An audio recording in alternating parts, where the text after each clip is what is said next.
Welcome to episode 396 of the Tilehurst podcast. We are here after another, middling week, really. Pick-up point on the road against Stevenage at the Lamex Stadium, which is a very nice stadium to say, which was followed up, of course, by a win against Newport in whatever cup it's called these days, the Garage Cup, Pizza Cup, whatever you call it.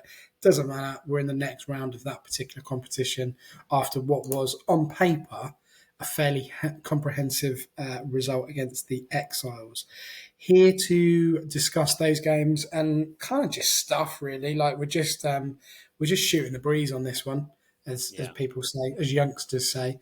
We're gonna kind of get into the nitty gritty of those games, but we've got a bunch of other stuff to talk about. Ross, you are. I'm trying to think of a question I can ask you. Let's go with the topical one because there was loads of questions we could have done. If you were a ticket price, how much would you be? If I was a ticket price, let's just go £5. Entry for all, $5, $5 dues. What is the conversion rate these days? What is it? $1 to? You don't know.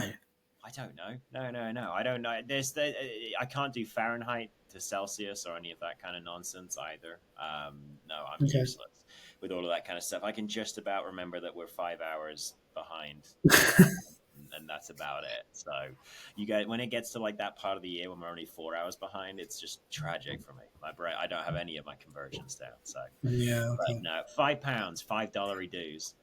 £5 Well, we're gonna talk a little bit about the ticket prices because it's really kicked off again, hasn't it? To be honest, on the old social media sphere and just in general, it's all coming to a head again, really. Unfortunately, so we're gonna talk about that a little bit later on.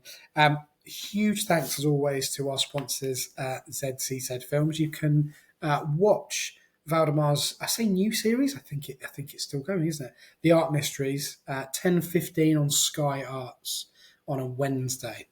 So nice. Check that out. I think he messages in Japan at the moment, which is kind of cool. He's filming something else. He's everywhere. We don't do half-hearted sponsors on this show. They really give it the beans for us. So we'll give it the beans back. We'll give it the beans. I was just checking off and making sure that you got all of the parts down that time. What time it airs, what channel it's on, what day it airs, just to make sure we filled in. I could have just said 10:15, and then everyone would. It's a rerun. So Wednesday, the 27th of November, season 2, episode 1, The Art Mysteries, and that you can watch that. It's got subtitles, it's got audio description, it's got all those things that you'd expect for a TV show of premium quality. So check it out. 10:15, next episode, rerun episode, Wednesday the 27th of November. We are going to talk about the Borough, hard-earned point, depending on who you believe, on the road after this short break. Right, so welcome back to episode 396. Ross has just made me laugh in that break, which is why there was a bit of huffing and puffing. Just given how much of an unprofessional joke of a podcast we are, I was just impressed that we got all of the details out this time. Unprofessional joke, a podcast, website, Twitter page, and Blue Sky now. I'm just going to get that out. Wow, big news. Big news, man. We are on Blue Sky. Do you know, funny story about that, actually. So I saw people started to go on this thing or whatever. And I was like, why are Sky calling themselves B Sky B for a social media thing? And then I realised it was just Blue Sky. So we collective body, as Ross alluded to just then, are on Blue Sky. I have yet to download the app, but I will do at some point, I guess, if you want to follow me. Have you already downloaded it? Yeah, I've got a buddy right now who's coming to all of our games and practices and things and taking photos. Right. Suddenly have like more access to, very vainglorious sets of photos of me in athletic gear than ever before. So I needed a new profile to post those to. Like, great, here we go. So, yeah, I can't keep up with it. I just can't keep up with it all. But Blue Sky is the new place to be. If you are on Twitter, it's a bit of a cesspit at the moment. It's not great, and I don't know if that's going to get better or it's going to get worse, or I don't know. I'm not sure. I just like looking at pictures of cats on Twitter. So that's what I try and fill my feed with. But yeah, and if you're not on social media and you're going, where the hell is my analysis of a hard point on the road against a lower table team, then you're in luck, because we're going to do that right now, aren't we, Ross? Here we go. You watched that one, didn't you? What was your overall thought on that point? I keep saying point. Everyone knows we've got a point. Yeah, no, we got a point, and as we said a few weeks ago, if you want to have a good season, you win your games at home and you get a point on the road. So I'm watching now delayed because I'm out coaching during the first half of games, which means the ratings are coming from elsewhere at the moment, which is a bit of a shame because I like doing them. But what can you do? Everything I saw before I watched the game were people kind of saying that they were not necessarily not upset with the point, because again, when you get a point on the road is good, but felt like Reading could have done more. And so before I watched it, I took a look at the XG. Reading generated more XG in this 1-1 draw with Stevenage than they did in the 4-1 win over Crawley a few weeks ago. Now, obviously, the Lewis Wing goal that was hit from, I don't know, France or something. That was hit in that particular game. Did you say hit from France? Yeah, hit across the channel. I said downtown, I think, in my column. Lewis Wing from downtown. Downtown. It's very Yeah. NBA. Yeah, it's very good.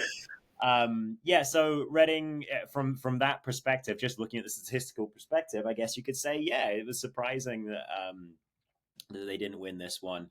I think that the second half in particular was really good for Reading in this game. I did think they were having some issues in the first half.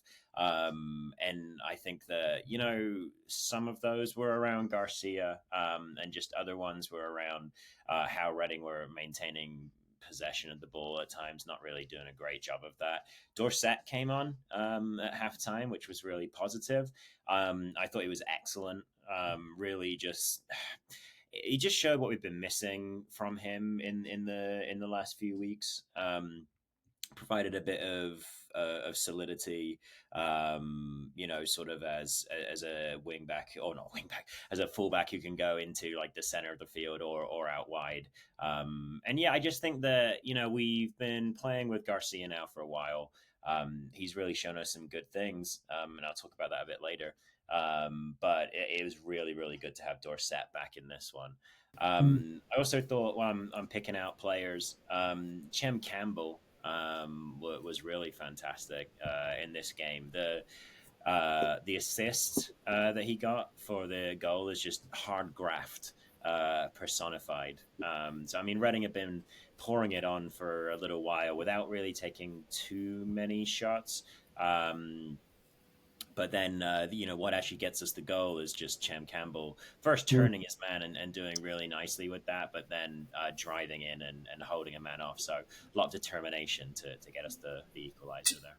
Do you think that Campbell is turning the tide, not just in performances, consistently, but also the way in which the fan base actually see him? Because he didn't start well. I think there's always a lot of pressure, generally when you come into a club and you're kind of like the new signing. He was our only signing, and for anyone who needs a reminder and listen to this, he remains our only signing in an incredibly barren period in terms of transfer activity.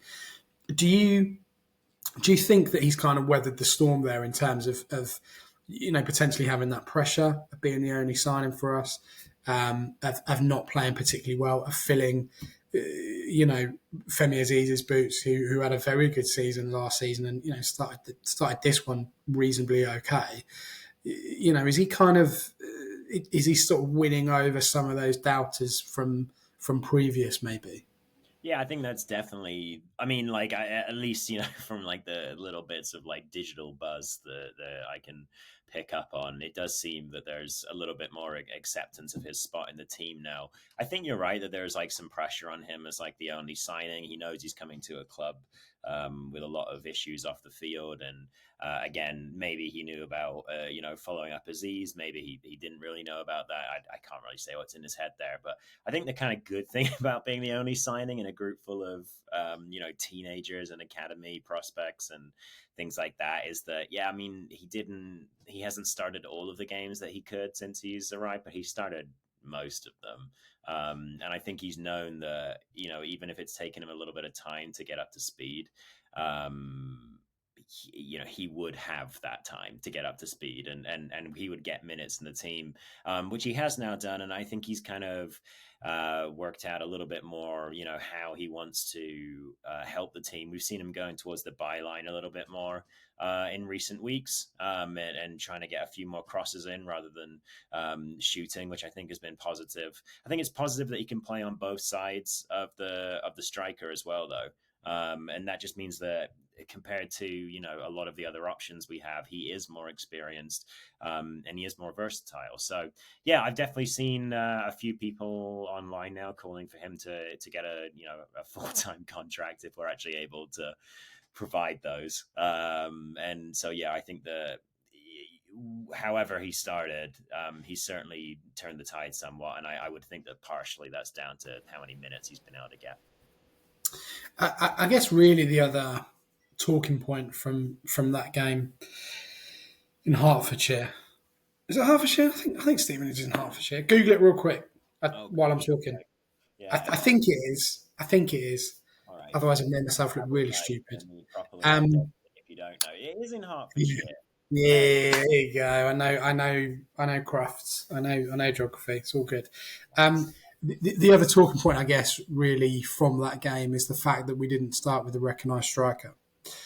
Kind of two questions for you, I think, really. The first one is, do you think Jaden Wareham would be a little bit miffed that he wasn't starting in that game?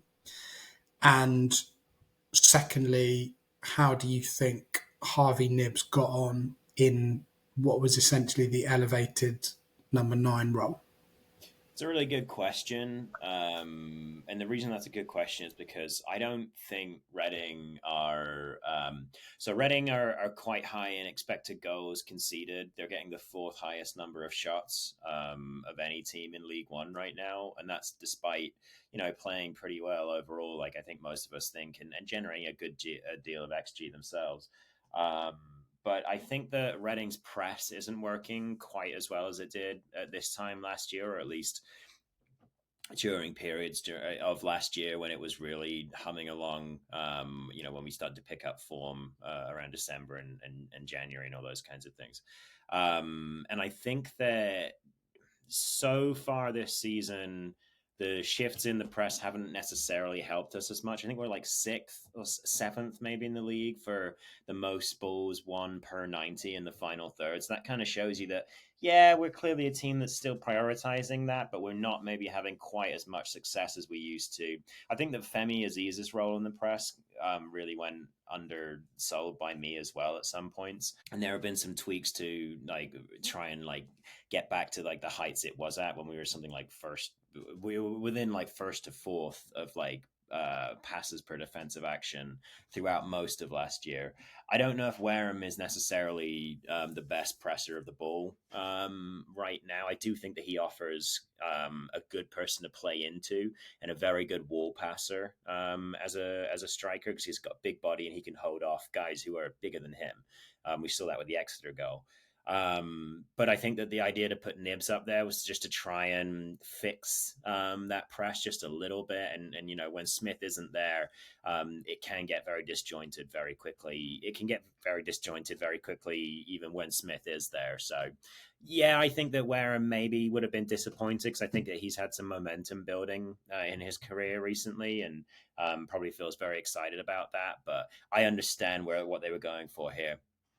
Now, do I think that Knibbs should necessarily keep his position? Cat's here for anyone. Good time to remind everyone that you can watch these episodes on YouTube, by the way. He wants feeding. He's literally I put it on mute because he was giving it the beans. And now he's like, seriously, mate, come on. The cat's the 3rd member of the pod at this point. I know. I might have to. I don't know where the other one is. She's probably I don't know, sleeping What are somewhere. the But cats' he's names again? so this one you just seen as Samson, who is very old now. He'll be coming up for about 16, 17, I think. Yep. Yep. And then Kiki is the tabby All tortoiseshell right. Nice. lady Sensible. of the house. She's a nightmare, All right. and Well, she's a lot younger, see him. and she knows it.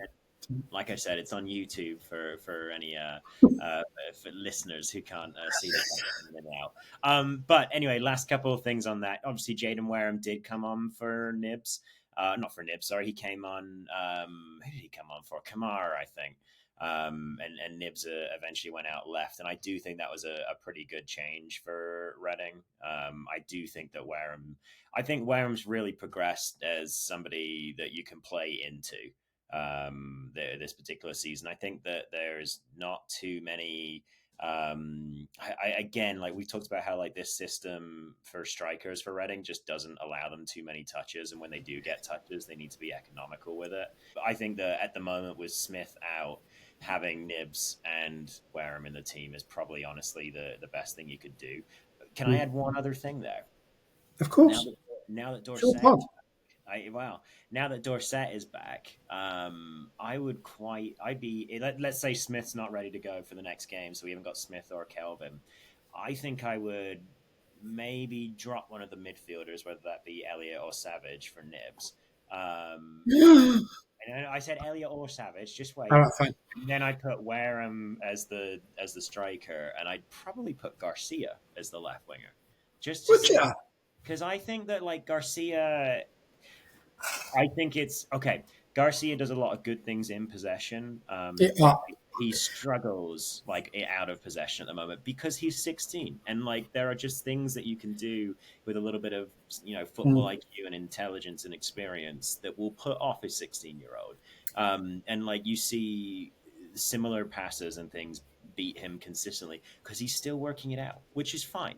In possession, he's incredibly talented. Yeah, he is. I don't think that I think Campbell now is probably locked a place in, but with Kelvin out, I think that Garcia might be the best dribbler with the ball we have available there. So I'd quite like to see him go further up the pitch because I think that he's done enough to, continue playing with the first team, but I don't necessarily think that should be in defense if Dorset is available.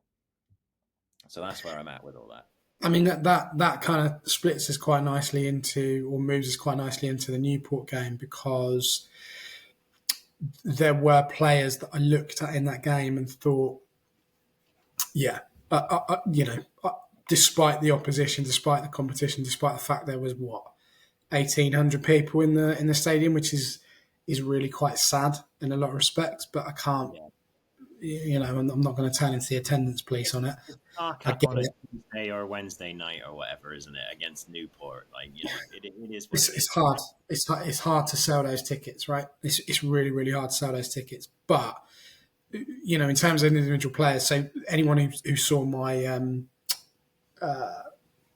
post-match video for the Tilehurst end will know that I picked out a few players, and one of them was Jaden Wareham. And I kind of said it to Sim, and I was like, "Is this a bit harsh?" He was like, "No." All I said was that he needs to refine his finishing, he needs to work on his finishing, because if he's going to play in that striker role, he needs to be getting more shots off, and frankly, trying to get a few more goals. To put it in really simple terms. However, I do really like him as a player for the reasons that you stated, Ross, in terms of his hold-up play, in terms of his physicality, in terms of the enjoyment that he just shows when he plays. Like he looks like he just wants to play football. Like he's very, very energetic. He's very committed to what he does. When he does score, I think his celebrations are excellent. I know some people are like, don't do that, but I think it's great. Asking him to do it this time, like even if he wasn't thinking, Nibs is already doing this. So I don't think he was telling him he needed to substitute. I think, and it was quite funny because it was almost like, just do it for those 5 people that are right in front of us, and I was myself and Sim were 2 of those people really. So listen, it was an interesting game. It was very, very cold up there, I have to say, very, very cold. Very poorly attended, but the way in which some of those players apply themselves in that situation. The cat is going ballistic here. Like, I'm going to have to feed him in a minute. How much were the tickets to that game? Out of But interest, they're £10. £10. See, that's how much the FA Cup should be too. Like it's a Yeah, couple. we'll get into that in a minute, I'll tell you. But, going back to Garcia, I thought he was excellent. I really do. And I said to Sim during the game, the temperament on him is incredible because, Newport, we didn't have it all our own way. Like they were quite physical in the way in which they wanted to approach the game and the way in which they did play the game. And he had to take a lot of kicks, a lot of whacks. He had to stand up to a lot of, what I call professional aggression, really. And he did really, really well. The other player that I really like at the moment, I have to say, is Shea Spencer in the middle. He really does look, obviously incredibly raw given his lack of appearances and lack of experience. But there's something about the way that he moves the ball and the way that he controls the game in the middle that I really, really like. And, I know there are a few eyebrows raised when Lewis Wing was mentioned or mentioned as starting. But you need players like that around him. He had Charlie Savage and Ben Elliott against Fleetwood when he played for the first team in the FA Cup. Didn't have that at Exeter. Sorry, not Exeter, Cheltenham, in the same competition as Newport. But he did have it on Tuesday night. And there was a lot of positives to that performance. It was incredibly difficult watching in the first half the amount of shots we had and for them to not go in. But the overall perseverance of the team and the overall way in which those players handled the situation, I thought was really, really positive. And can I say something about that, by the way? Yeah, of course. Shots rather than and not scoring. I know it's frustrating, but in a game against Newport where we eventually ended up winning, I didn't get to see the game, but from the highlights, it looked to me like Newport were shocking. Because the amount of times even in the 2 minute of highlights, I could see Elliot or Wing just had a cavern of space. And they didn't seem to know who Lewis Wing was, to the point where it's like, you do know that if you just leave him, he's just going to pick your team apart, right? And I would think you would know that about, every team's got a talisman center mid or something that can do that. By the time going to have the ball, by the time we scored, they probably had 10 men behind the ball, maybe. For most, they're kind of camped out, and that's what made it even more difficult because obviously when you're trying to play through a brick wall, however good that brick wall is, it became very, very difficult to be able to do that. And there was some classic comments that you would have loved.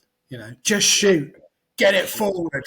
Yeah, you would have loved it. So many shots, which is good. I think it's good that they, even if they didn't score, I think it's good that they were able to generate that many shooting opportunities. Is kind of my point. Reading kind of needed, I think, to, again, they've been good attacking in transition, but not quite as good at breaking down a packed defense unless they get something really great, like the piece of skill from Chem Campbell against Stevenage that got us that point. They're not the best at breaking down packed defenses. And so to face a packed defense of players who are not as good as you, I think is a really good opportunity for the players to just kind of work on their routines and their systems and the way in which they cycle the ball and the way in which they look for attacks, because all of the trying, obviously things happen spontaneously and naturally on the football field, but they also have set plays and things that they're trying and set movements and things like that they're trying. So just the chance to see those movements working and to grow in confidence, I think this is a really good thing, the Newport game. So I'm glad they're into the next round of that cup. Well, I was going to ask you that because, after the Fleetwood game, I'm talking about different competitions here, but there was a lot of people we don't need another game. It's a game too far. And it's well, it's not. It makes me laugh when people say it's a game too far in the league. It's these are scheduled games, right? You might, it's not like they went, you're going to play 2 games in a week. Actually, no, we're going to bolt on another one for fun. That's the workload that you're going to have to get through as a football club. And when, we've had it a few times where we've lost at the end of a 3-game week or whatever, away, and people go, it's a game too far. Well, what does that mean? It's not, and with the cup, I still stand by this. I wanted to get your opinion on this because we didn't talk about it last time. the more games that we are able to play in the FA Cup and in the Garage Cup, for me is a positive, because those younger players can then kind of break away from the under-21s setup.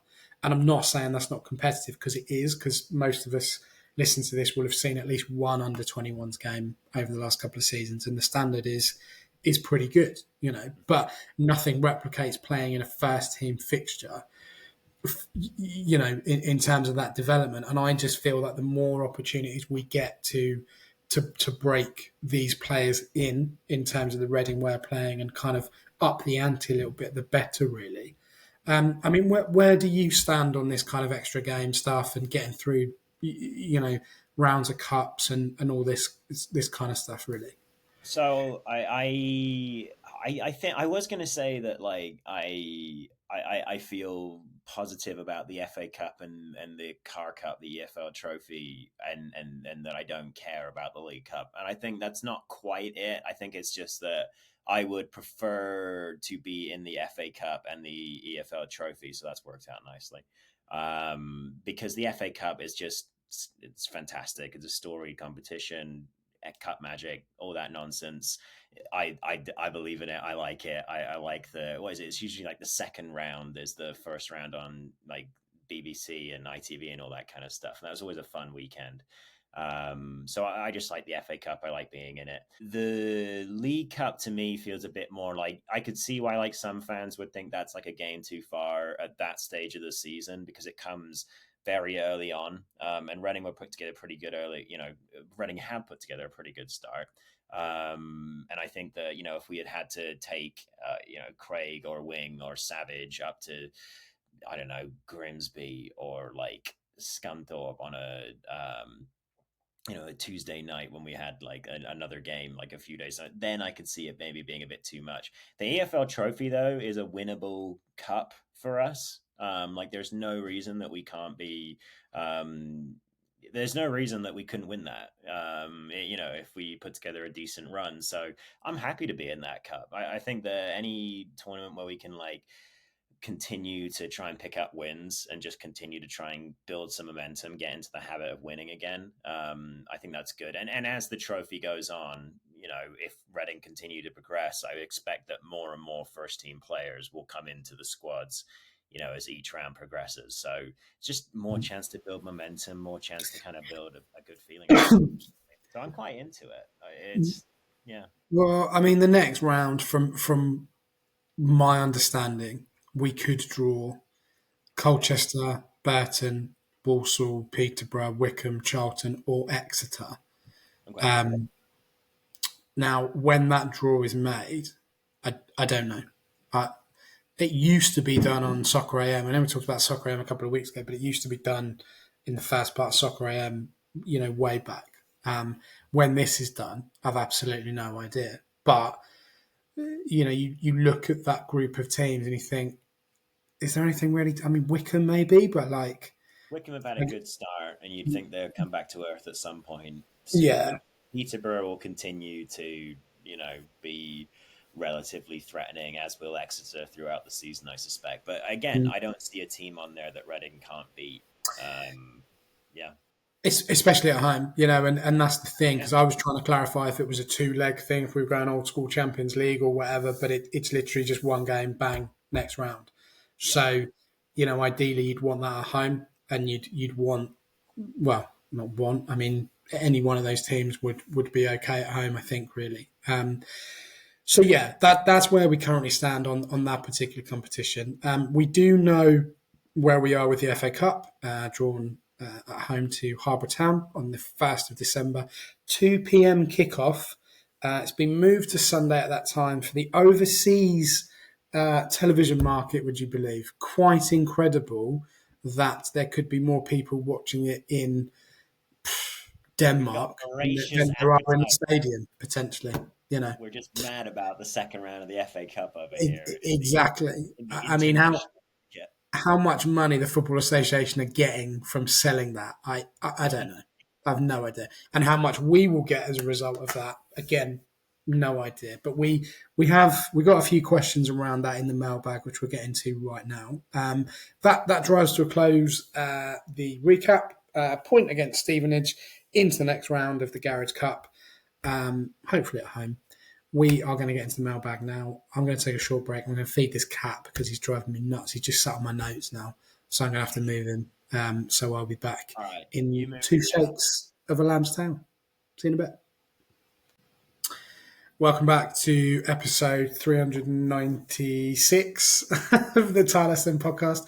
I was frantically trying to find my piece of paper, but it is 396.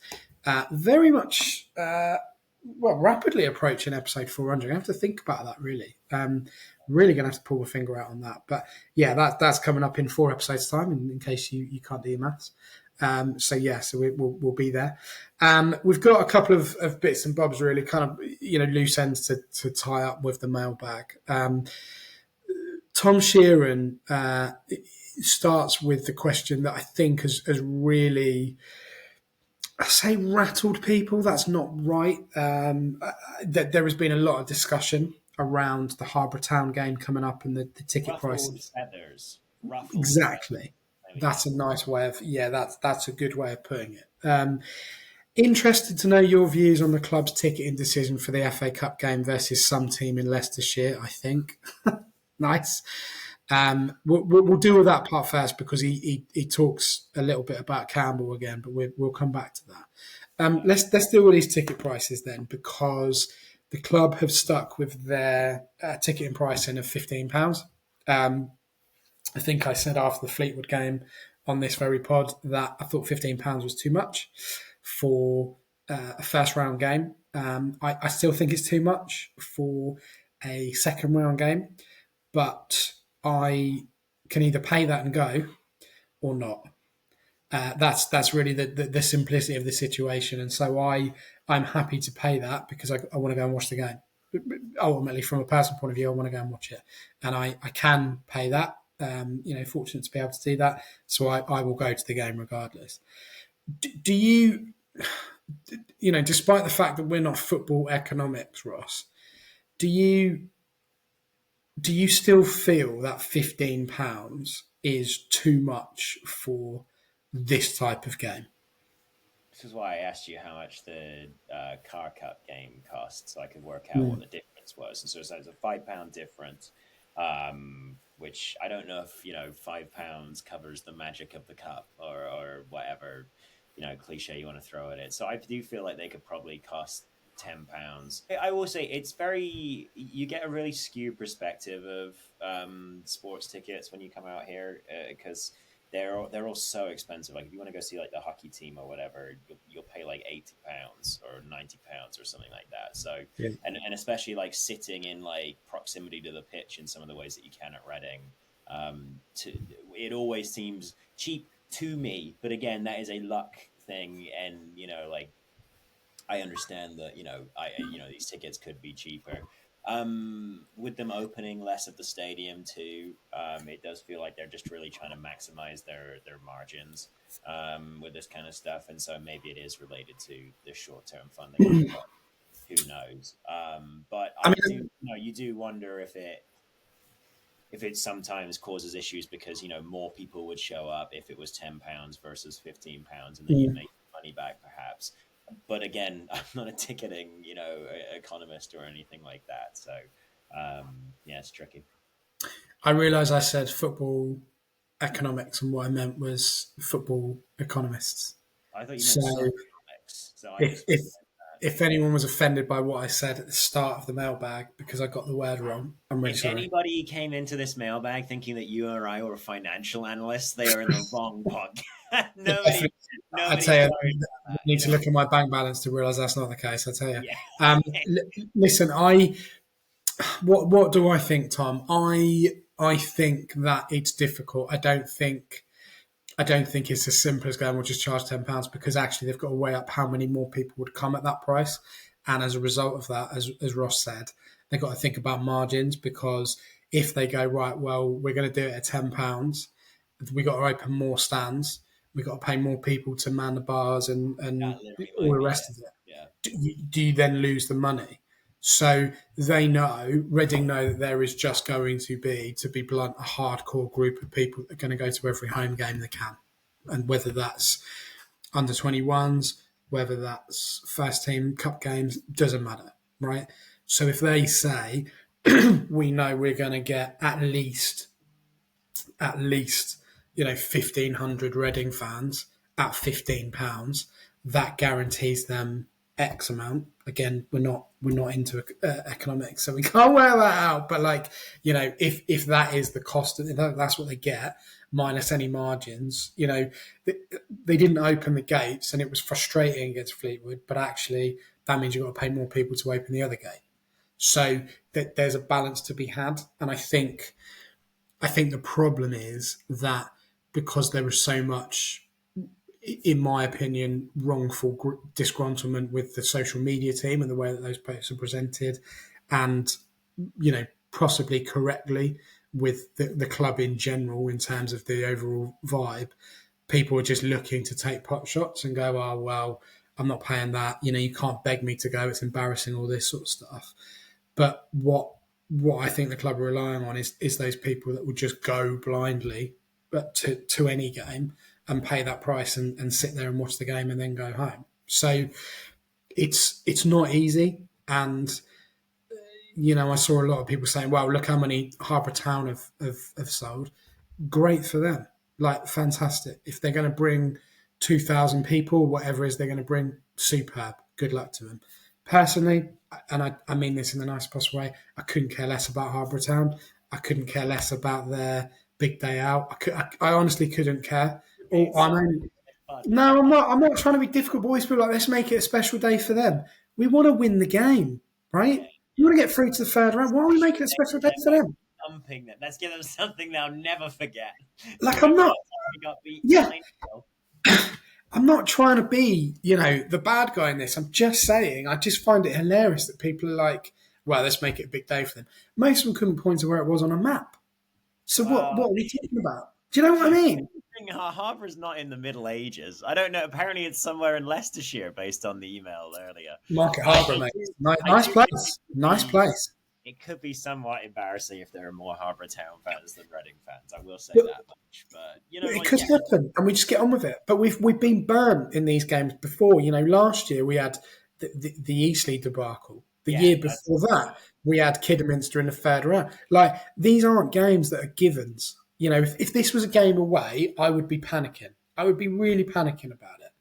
As it is, with the quality that we should possess for that game by the time it rolls around and, injuries coming back and all the rest of it, I think will be too much for them. And I hope we are, because I want us to get through into this game to keep this momentum going. But the ticket prices are what they are. I don't agree with them. I will still pay it, So, and you're right, by the way. It is novel for Harbour Town because they're of course it is.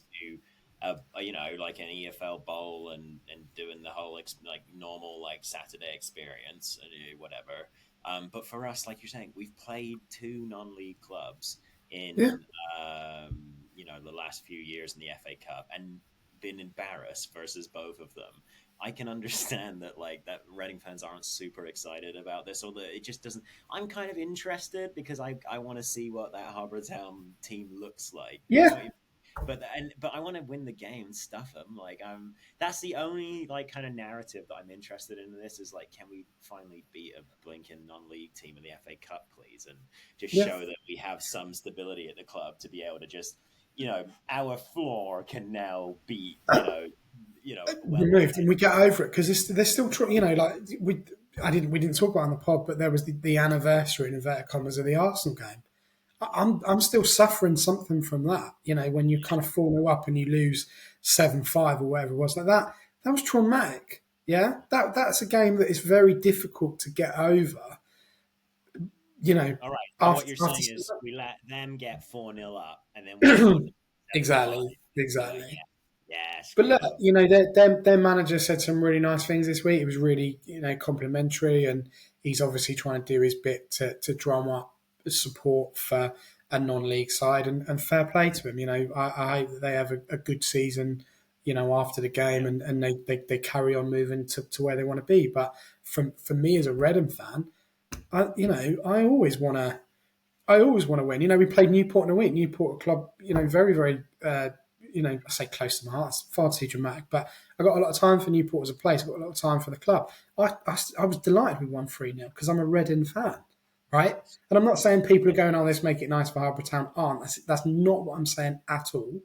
But what I am saying is I don't understand this narrative. Like, we want to make it nice for them.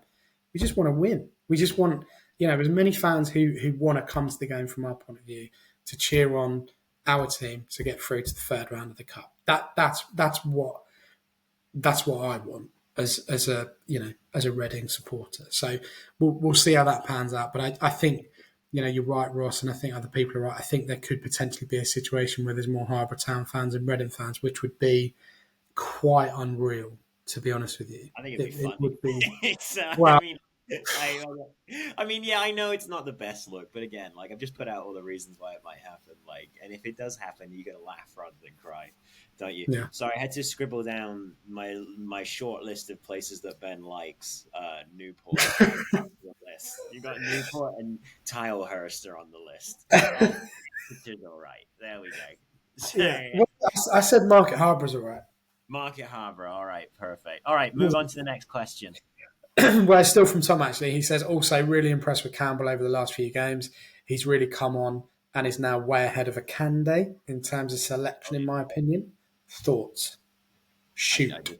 I just agree with that. I agreed with that a few weeks ago, and that's kind of, you can go back and there's a Campbell video that just talks about what he does for the team and what he did last season and sort of how that compares to Femi Aziz. I'm not going to say that he's just as good as Femi Aziz because he's not shown that just yet. But he's not played as well as Femi did last season yet. But he's certainly been improving over the past few weeks. And yeah, just really nice assist again for the. I'm not sure if they're crediting it as an assist on FOTMOB. I'm just taking a look now. When I looked, they didn't. But I've got it now, luckily. they have. Okay. Sort that out. But yeah, no, just I thought a really good performance against Stevenage. Tells you how much of the ball we had. That he had 31 attempted passes during the game, up in the final third, and he completed 84% of them, which, I mean, created 3 chances, protected the ball pretty well, took almost 50 touches, which we know how few touches our forwards can take. Sometimes they get pretty isolated. 8 touches in the box. Sam Smith often gets 3 or 4. So I think that his performance against Stevenage was good, and like I said earlier, it's just the culmination of a player who, while he hasn't been guaranteed a start the whole time he's been in Reading, he has been guaranteed minutes. And I think his confidence is growing, and I hope it continues. You asked your own question on the mailbag. You said, after getting a look at both Wareham and Nibs as the centre forward, who would you start if Smith isn't good to go for the next one? RFC Martyr, I think that's Peter Martyr, isn't it? Just rebranded. I think it is. Yeah. He says, got to be Nibs for me. Wareham is not yet clinical enough and doesn't seem to have that striker's selfish attitude. I want my striker to think, shoot. I want my striker to think, shoot first, shoot second, and pass third. Does that make sense? Yeah. He means he wants to, he really wants him to think about shooting. His first 2 reads are shoot. Oh, shoot. Right, yeah, and pass third. Okay. Nibs has shown he's happy to have a crack at goal at every opportunity. Reece White, who's recently started writing for us, I think he does the previews. Do the previews? I think so. Yeah. But yeah, Reece White, check him out. He's got quite a few articles on the website, and they will obviously come up on social media as they are produced as well. He would play Tuma, or I would play Tuma. Don't think that Wareham has what it takes yet, and Nibs is too useful in other positions to put there. I think Chem Campbell would do a good job up front as well if they're willing to try him there. What do you think about Tuma? I would say Tuma. Shouldn't say that. Tuna. No, I think that too. I always think Basil Tuna. So it is what it is. His name sounds like 2 foods or a combined delicious food. Anyway, I think the Tuma's a bit raw still. I get that he's super fast, but like I think we saw against who did we play? Cheltenham. We only played Cheltenham and Exeter anymore. So I got confused there. When we played Cheltenham, I thought Tuma struggled to get into the game, and then he was eventually withdrawn. So yeah, no, I think it's very much between Wareham and Nibs at this point. Personally, I do get the Tuma interest, and there's certainly room to progress for Jaden Wareham, but I like the way that he brings others into play. I would like for him to get some more goals too, but he's got 3 so far this season for the full men's team, and he's had 2 in the last like few weeks. So again, slow steps. I'm not expecting double figures from Jaden Wareham this season at all. But if he can get himself, closer to 10 than 5, I think that's going to be a pretty good return for a young striker. Striker's a really hard position to play. Yeah, especially in this team. Yeah, but especially I honestly think, especially just the way football is now. Like every kid, no kid wants to be the striker anymore. They want to be the guy playing behind the striker, doing the creativity. They want to be Bruno Fernandes and Kevin De Bruyne and all this kind of stuff. They don't want to be like a big number 9 like Chris Wood. So I do think it's a really tricky position to find yourself in the modern age, just because of how lots of different coaches have very odd ways in which they use the striker. Ruben just doesn't have his striker take that many touches, and that's always going to limit you as a player. So I think Wareham has enough. And like I said, I would probably go with Garcia on the left, Wareham in the middle. You stick Nibs in the midfield with one of Elliott and Savage, and then wing, obviously, and then Dorset goes at left back. So that's probably what I would do if Smith and Kelvin aren't available. Well, we're led to believe that Smith and Mbenge are back for the next league game, which is against Peterborough on the 23rd. There we go. 23rd of November. Yeah, why am I saying November like it's not going to be the 23rd of December, is it? Donut. Yeah, so that we got a week off now, got a weekend off now, nothing next week, and then back at it a week from now. So, Yuri wraps up by saying Wareham surely, Nibs is much more effective in midfield. I don't know where I stand with that actually. Like I don't know. I would probably go with Wareham. Yeah, I think I probably would. Because Wareham's shown enough for me that he's probably second choice, and then Nibs again is just too useful in the midfield. You can't really disrupt what he's up to. So that's where I go. Tom Hill, who I think he's still with us. He hasn't been transferred out. Put it that way. I think he's kind of just taking recently, something like that. So he's I think he's taking a break generally. I think he's doing studying and whatnot. But life is busy for a lot of people. But we're always here for you, Tom. Come back and do some writing for us. Would be good when you can. If not, keep chipping away at the podcast questions because we appreciate those, Tom. What's one Reading FC related hot take, unpopular opinion? Hold on. I'm having a mad with reading these today. What's one Reading FC related and one that's anything? Oh, right. Okay. Right. Start again. Unpopular opinion, one Reading related and one just general. You're great. You haven't got the tweets in front of me. And you're just, it's been a long week for me. It's like 9 o'clock in the evening for me. What is it? Like 4 o'clock for you? 4 o'clock in the afternoon, and it's a Friday, so I feel there you go. It's my it's still Friday for me. It's still Friday for me. Okay, so he's saying the Reading FC hot take, unpopular opinion is that Kelvin. I hope he. I mean, this is a disaster. This is a disaster. Whichever Kelvin you're thinking about, but if it's Kelvin E, then it's absolute toilet. This opinion. Mine are that Kelvin is a conference Premier level player. Oh dear. What do we do with that? We've seen a lot of academy players like Jamari Clark, who did something good in like a EFL league, and then have just dropped straight to non-league. So that pathway is wide open. Yeah, So I get where it's he's well coming. trodden as well. Well trodden. I don't think Calvini is. I mean, like Calvini's got things that he needs to develop in his game, but like he's also got big old long legs, and he's good at going around people. So I think he'll be Yeah, fine. He's got enough physical attributes, Calvin, that he'll be fine in the EFL. he's one of my favourite players, my current favourite players. So I don't know what that says about me or him or Tom. I don't know. If you I'm get his lost. name on the back of a shirt, if someone, I want to have this sometime soon, someone get his name on the back of your shirt and tell me how long it takes the club shop to get that done, because that's a lot Yeah, of letters. I'll see you in Uh, 5 months. yeah, yeah, all right. You can have this shirt when it's on offer. Yeah, exactly. There was a guy playing for Newport whose name was so long it almost went in the arc of a rainbow. Nice, like the A pure number kind of 9, and grotesque. it literally, yeah, it went all the way around. I was like, wow, that's he had a right game actually. He was pretty. He put himself about, put it that way. And then his other unrelated. What am I doing? His non-Reading FC, his just life take is that all hot drinks are S word, and I know people like that, and it's weird. I don't get it. Like, just find one. Like, I like just get one. just get one. Like, it's not just like find flavors that you like, put them Yeah, into your drink.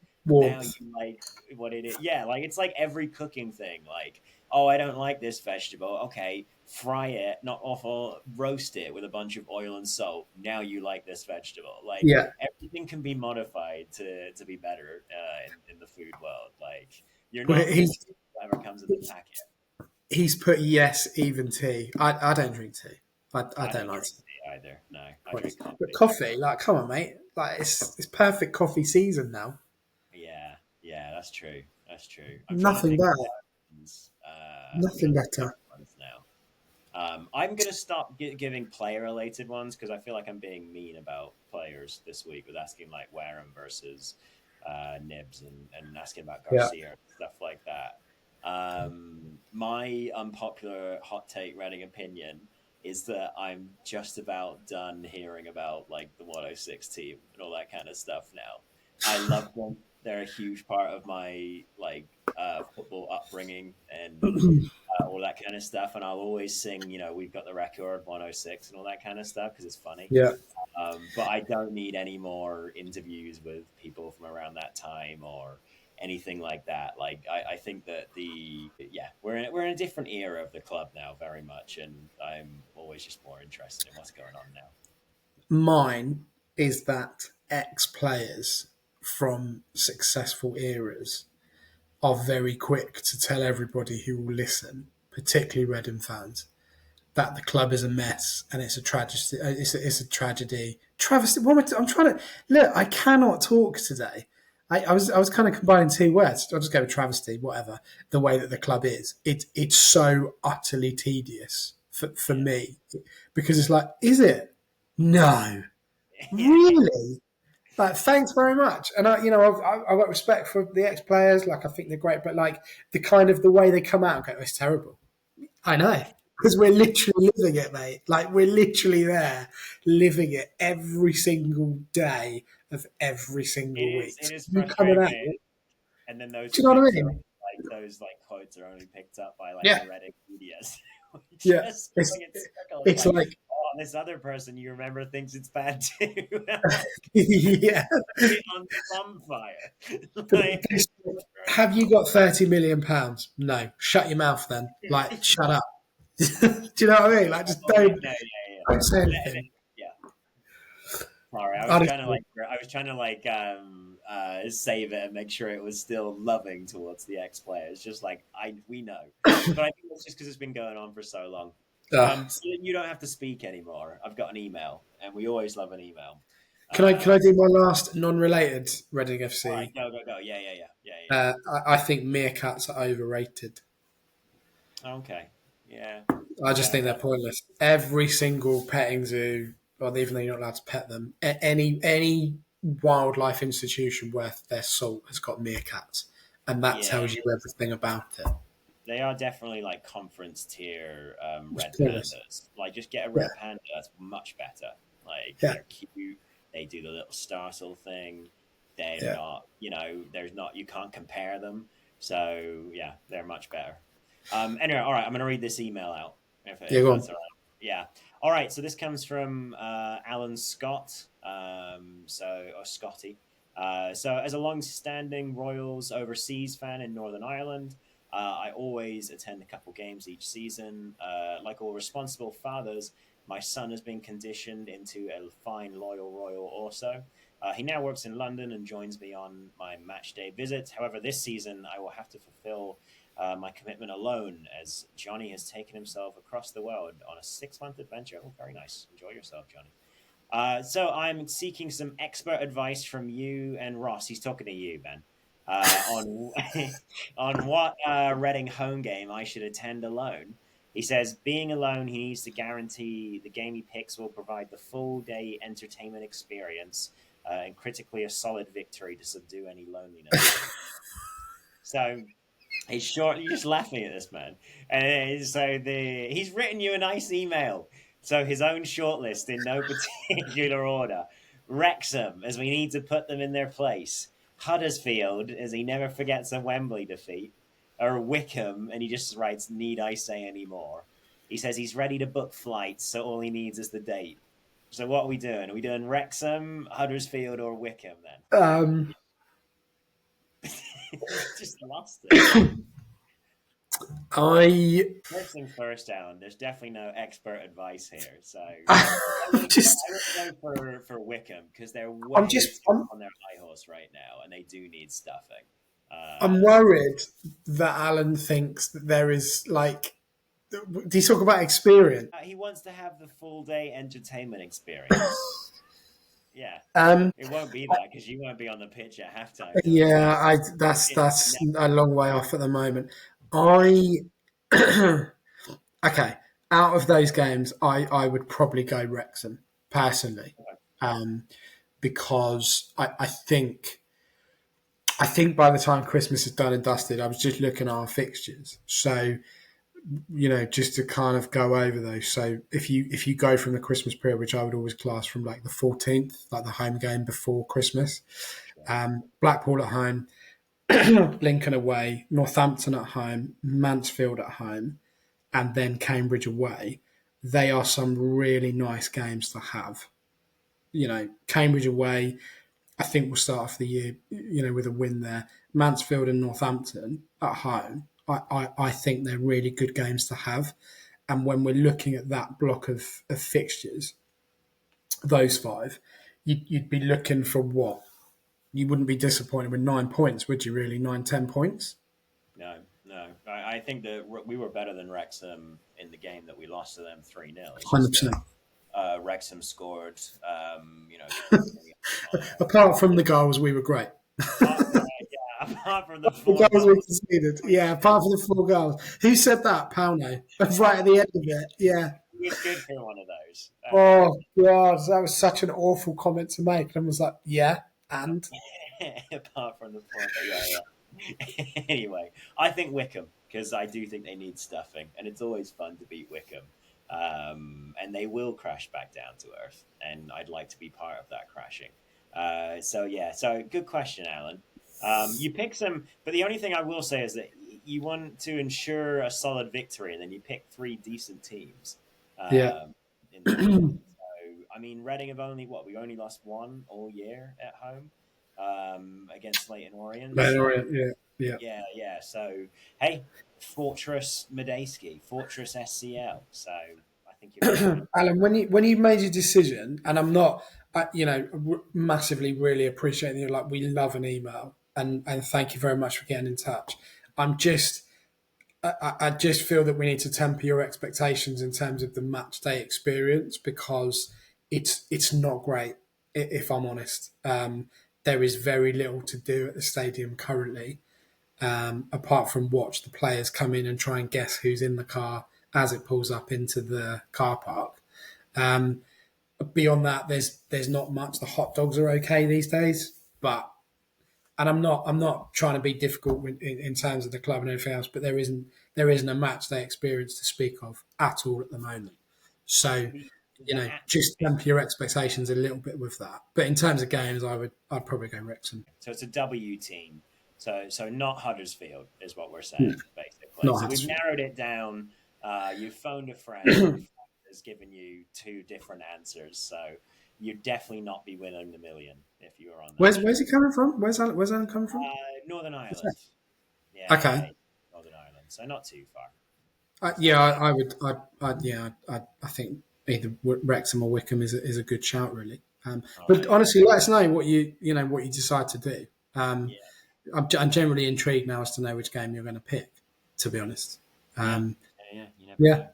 I think those are all good ones, though. I'm a bit of a stickler for going to games against teams that I consider weaker and going, we can beat these. So I want to go see this, basically. But hey, good for you. You're going to go support the team. I mean, what should be a more tricky game. So hope you enjoy yourself, whatever you pick. And like you said, thank you for your email. We love an email. We don't have a preview, but the final thing that I would say is that we have an article out. Oh, yeah. I say we. Tilehurst then have an article out. Sim's written it. Where is it now? Yeah, he basically has a broader look at how Ruben Sellers is getting on in the Reading FC dugout. That's available on the website. That's available via Facebook. That's available via X. So have a little read of that. It's a good article. Sim got the rare like from me on that one. I mean, have you got some stats around that, Ross? Did you want to talk about stats? I want to talk about it a little bit because I do think it's a good article and give it a read. You can find it on. I'm just going to fully plug now Blue Sky, so you can read it obviously on the Tilehurst End website. You can find that on the Tilehurst End Blue Sky cross promotion. So there you go. And yeah, do give it a read. One of the things that I thought was interesting was Sim highlighted that Reading's performance based on player ratings, so based on the nonsense that I come up with, admittedly, was best during the period before the Cohig thing collapsed. And so I thought it was interesting, the framing with the Cohig thing, and that's possibly very much like a big part of that. I thought one of the other things with that, obviously those games were earlier in the season, and I was just kind of looking at it, and recently we've been talking a lot about how I think the players look tired, and I think the Smith's injury is as much from fatigue as anything else. Obviously, if you're just hitting a tired, a damaged muscle over and over again, and it's tired, like it's going to break down more easily. It's all those games that were too far. All those games that were too far. Yeah, exactly. Anyway, so this is me claiming injury specialism as well as soccernomics specialism. So don't worry about that. But anyway, my basic point was those games were a lot earlier in the season, and I think that Reading have gotten a little tired, and this is kind of showing the the size of the squad, and kind of showing why a lot of people were not and are not as optimistic as myself about the team this season. And I think that's for good reason. Like, you can see what's going on. It's right there in front of you. The team is not quite playing as well when they are, in my opinion, more tired. I think that there have been some changes to like how we play, and opposition have got more tape to be able to like work against that now and work out ways to beat it. But at the same time, I do think that the team's gotten a bit tired. But anyway, Sim's written a really good article, and it already made my brain go off on some tangent, rabbit hole, whatever. So it must be a pretty good one. So yeah, go on the tilehurstend.com and check it out on Ruben's approval through the first 19 games I think it's been in all competitions this season. So all those too many games. It's a good one. I mean, I think there have been. By the way, we finished the mailbag. We're just chatting now. So if you're waiting for anything else other than questions or whatever, then that's done. We're just. No, I'm not saying. No, I think I'll see it to the end, to be honest with you, and they should, because we value your ears, and hopefully you value our voices.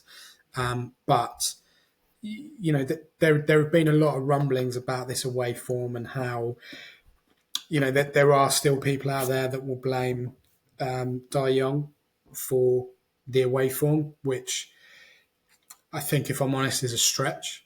He doesn't set up the tactics. He doesn't, put the team out there and all the rest of it. I understand the overall ethos of blaming him for a lot of the stuff, and likewise not having a strong enough squad to compete in these games or seemingly compete in these games is down to him. But when we didn't win on Saturday, there was a few people going, "Well, it's just De Jong's fault," which I think is too easy. I think it's a bit of a cop out in some respects, and I really don't think that we are understanding of the problem as to why we're not picking up wins away from home. And it's difficult because last year I was like, well, it's a culture thing, like it's a mentality thing, but we've shown at home that that's not the case because we've done incredibly well. As Ross said, earlier, losing one game this season at home, which is really, really impressive given how short and small our squad is. But he is coming under fire a little bit for these away performances. And I think reading through Sim's article is quite a timely reminder of the things that he has been able to achieve and kind of how well he's doing. And, what he's had to weather in terms of that, potential player disgruntlement, people not getting paid on time. All of these emotional factors come into it. I mean, if we collectively, Ross, could solve the away day problem, in inverted commas, then we'd obviously be not sat here on a podcast on a Friday night chatting about coaches. Yeah. Coaches. But like, what fundamentally do you think the issue is with the way that we are playing away from home? I think that some of it comes down to the age and experience of some of the players, and I think that most of them can deal with a game state of 0-0 very well, and even like being down. I think that this Reading team reacts pretty well, and they do try to keep doing what they were doing and hit. But when a team is chasing the game away from home or something like that, or they are really putting Reading under the cosh when we're away from home, the crowd are getting on, getting behind their team and all these kinds of things. I want to discount that it's difficult for young players. Andre Garcia is 16. I don't count Bindon in the young player thing anymore, really, because he seems to be unflappable. But there's a lot of young players all over that field, and they're human beings. Like, I do think that there is some impact from the away crowd for sure. I mean, that's been shown in data.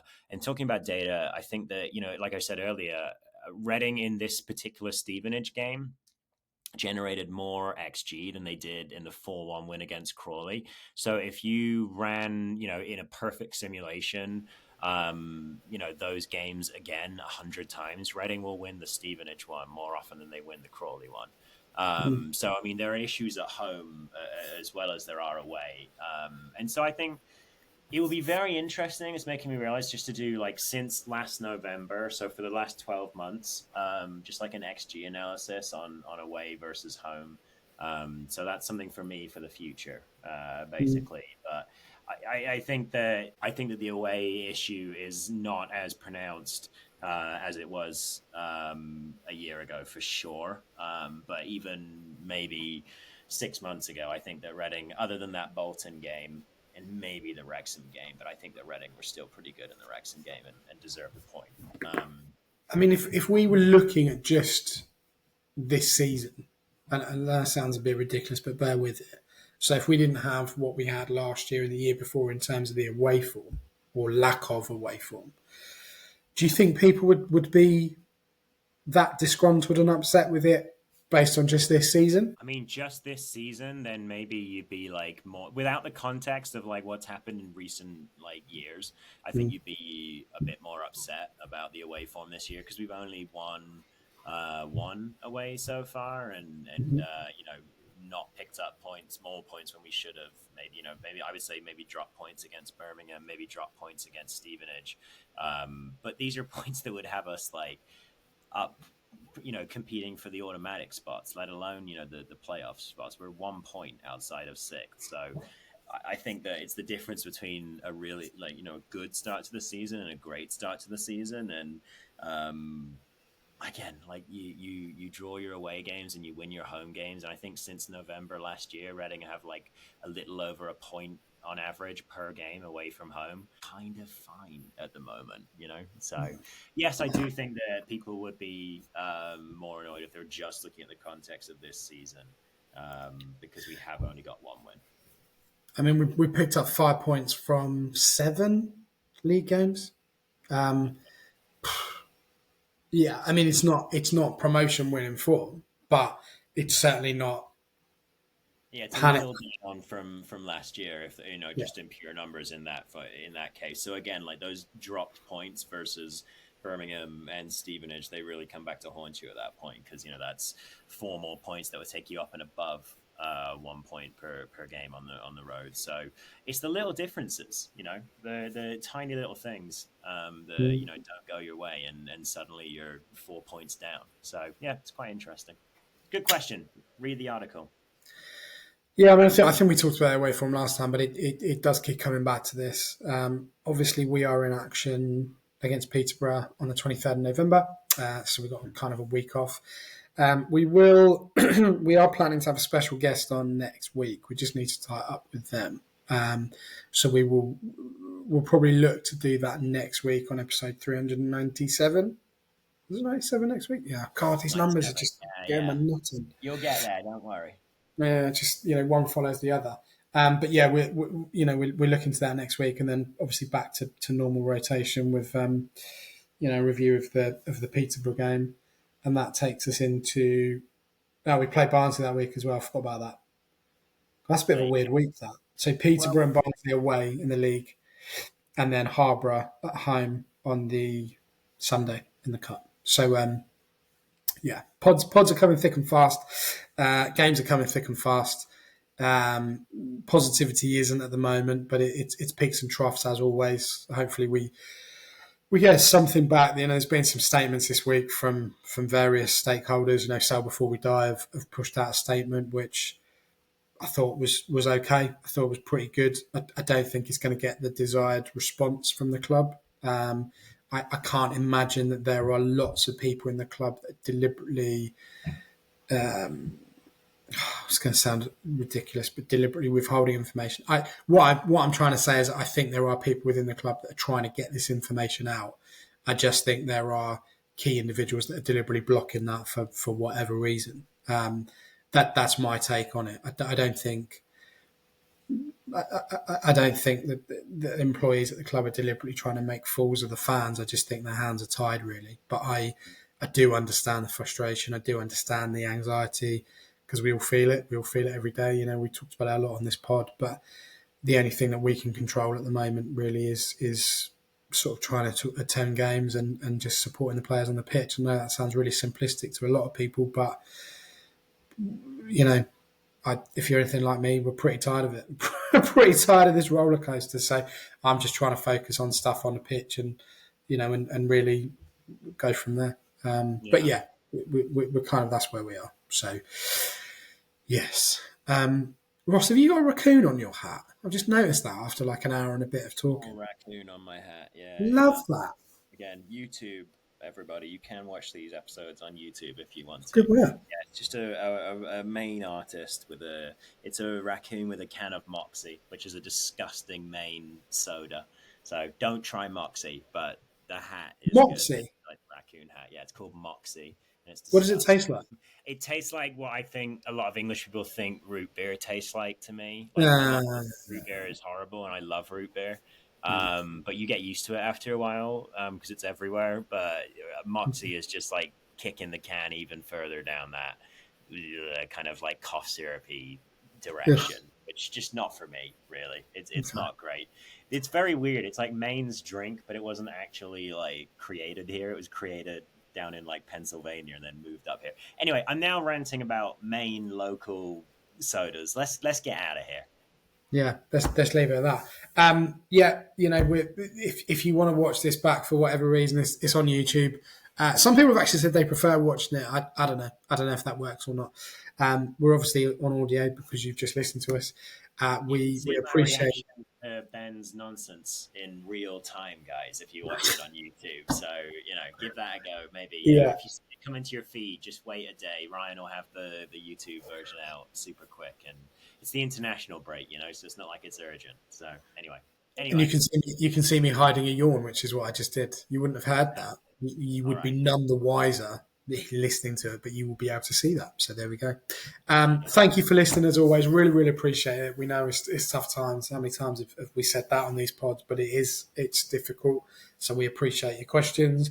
We appreciate your likes, your listens, everything. We honestly, we really, really do. And we hope you've enjoyed this one. If you do, without sounding like YouTube, give us a like, give us a retweet, whatever it is you're doing. Recommend us to your Smash friends. that like button. Hit subscribe, Yeah, listeners. exactly. See you All that, next time. all that sort of stuff. Ross, have a really good weekend. Enjoy your Friday evening. I've spent mine doing this pod because I'm committed to the cause. Look after yourselves, everybody. Try and enjoy the international break. We will see you next week. Come on, you Arves.